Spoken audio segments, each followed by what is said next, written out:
আসসালামু আলাইকুম সবাইকে। আশা করি সবাই ভালো আছেন, সুস্থ আছেন। সৌদি আরব থেকে যারা নতুন করে টিকিট ইস্যু করতে চাইতেছেন, কিছু জিনিস মাথায় রাখার দরকার। কারণটা হচ্ছে যুদ্ধের কারণে। ইরান এবং ইসরায়েল যুক্তরাষ্ট্র যে যুদ্ধ চলমান, এটার কারণে অসংখ্য ফ্লাইট ক্যান্সেল হচ্ছে। যে দেশগুলো থেকে কাতার, কুয়েত, বাহরান, দুবাই, শারজা এই জায়গাগুলো থেকে আপনার ফ্লাইট গুলো ক্যান্সেল হচ্ছে।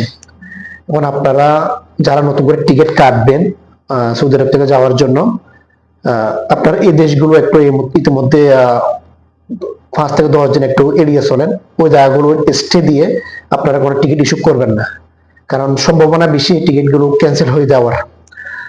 এই জন্য ক্যান্সেল হচ্ছে, আপনারা তো জানেন, বর্তমান সবাই অবগত আছেন।